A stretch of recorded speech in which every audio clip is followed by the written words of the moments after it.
सबैजनालाई हाम्रो ब्लगमा स्वागत छ। हामी चाहिँ कहीँ नजाने भनेर बसिरहेको थियौँ अनि फेरि अनि अल्छी लागेर कहीँ नजाने भनेर बसेको थियौँ, तर हामीलाई बस्न पनि अल्छी लाग्यो अनि हामी गयौँ। कहाँ गयौँ भन्दाखेरि चाहिँ एन्डसम्म हेर्नु होला।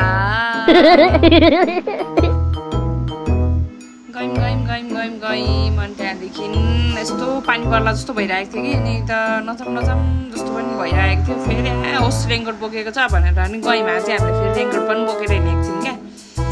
यस्तो राम्रो थियो नि भ्यू त, तर राम्ररी क्लियरली देखेको थिएन, तर कस्तो राम्रो देखिरहेको थियो क्या।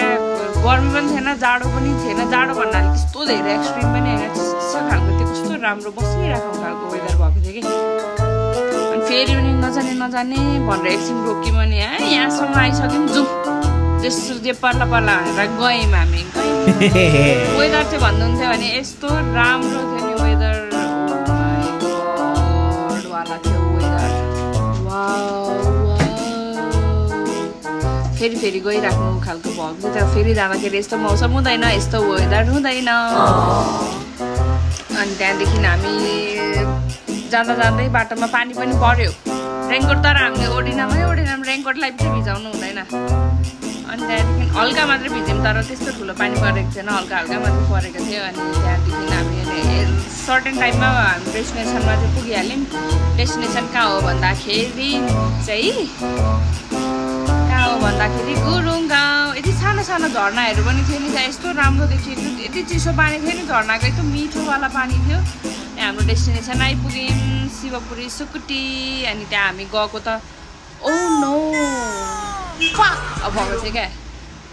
प्याक क्या, यस्तो प्याक ठाउँ पुग्नको लागि आधी घन्टा वेट गर्नुपर्ने, तर हामी वेट गरेर बस्यौँ। भ्यू हेरेर यस्तो राम्रो भ्यू थियो नि, पानी पनि झन् ठुलो पऱ्यो। अनि हामी हाम्रो खाना इन्जोय गर्न थाल्यौँ। अनि हामी खाना खाएर अनि फर्किँदाखेरि चाहिँ झोडको साइड त्यही बाटो हुँदै फर्केको थियौँ।